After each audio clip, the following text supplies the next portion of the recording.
Now, the next type of boson we will be discussing is called a gluon. Now, in quantum electrodynamics, photons are able to carry two charges, a positive charge and a negative charge. Unlike photons, gluons are able to carry three different charges. This charge is called a color charge, and it is called that because it is able to be represented by the analogy of color, though in reality it doesn't have anything to do with actual color. Now, sticking with this analogy, the three different types of charges are named after the primary colors of light, which are red, green, and blue. Unlike an electromagnetic field, a color field doesn't have necessarily an intensity. This will be elaborated on in a bit. For now, it can be considered that there is only one state of charge with only one intensity. Now, these gluons pile up close to any fermion that they are attached to. And like in quantum electrodynamics, opposite charges attract. Based on an individual fermion's gluons, it also holds an individual color charge. And a red charge will attract a green charge, a blue charge will attract a red charge, and so on and so forth. Now, there are also a group of charges called anti-charges. These are held by a group of fermions called antifermions, and for every individual fermion there is also a subsequent anti-version of this. So, for an up quark there is an anti-up quark, and for a down quark there is an anti-down quark. The main properties of these antimatter particles are that they hold the opposite charge of their specific standard fermion. So an anti-up quark has a charge of negative 2/3 elementary charge. Instead of holding a color charge, antimatter particles hold what is called an anti-color charge. These anti-charges also attract their opposites, so anti-green attracts green, anti-red attracts red, and anti-blue attracts blue. Quarks are the only type of fermions that actually hold a color charge. So when you have a group of quarks together, they will start compressing into smaller forms based on their subsequent charge. Now, these groups of quarks are called hadrons, and they are what are called composite particles, because they are made up of more than one other particle. Now, there are two main types of hadrons. The first is a meson. These are hadrons which are made up of one quark and one antiquark. Now, obviously, for this particle to stay together, the standard quark must have the opposite charge of the antiquark. So a meson can have one quark a charge of blue and the other quark a charge of anti-blue. The other type of hadron is called a baryon. This is a particle made up of three quarks. Now, for this, each individual quark within the baryon must have an individual color charge. One quark must be blue, one must be green, and one must be red. Now, once these composite particles of quarks are made, they hold a very stable structure. In fact, it's extremely stable, the most stable known structure in the universe.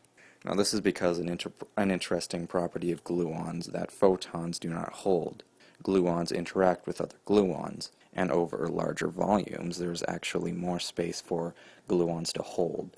So tighter and tighter bonds between quarks can form. If we conduct an experiment in which we try to separate a quark from its hadron, what we find is that the gluons start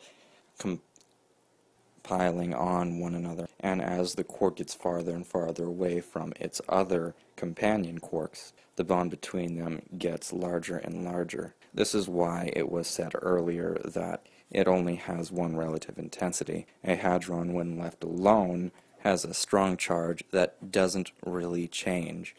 However, the intensity of the charge can get higher and higher as a hadron starts getting pulled apart. Now, this attribute of quarks unable to be separated from their companion quarks is called color confinement.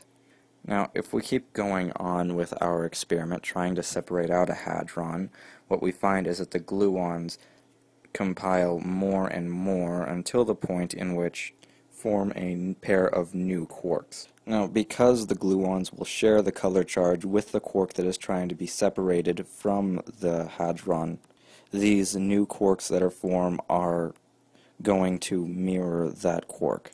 So if an up quark was trying to be separated from a baryon, what would happen is the gluons would create another up quark as well as an anti-up quark. Now, the anti-up quark would pair with the old up quark, and the new up quark would pair with the baryon.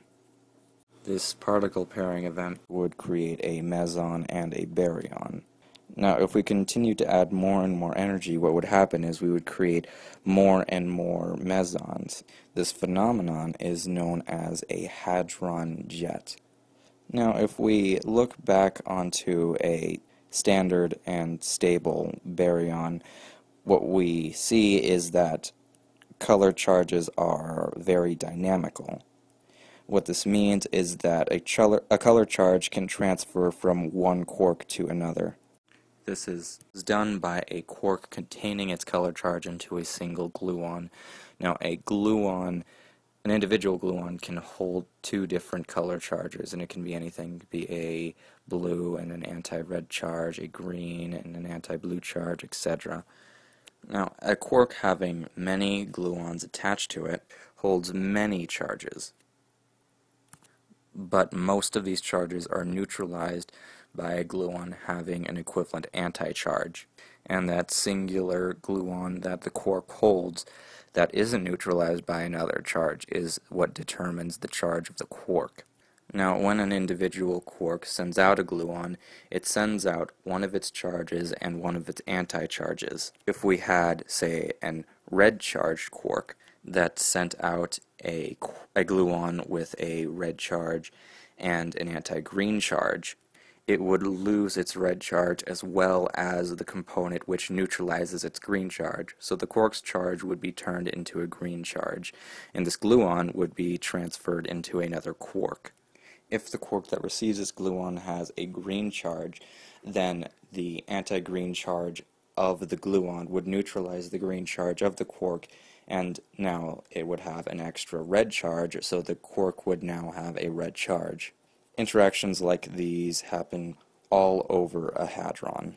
Now, the study of interactions between gluons is covered in a field called quantum chromodynamics. Now, because quarks are the only type of particle which contains a color charge, quantum chromodynamics also studies quarks in general. Okay, so we will continue this in another video.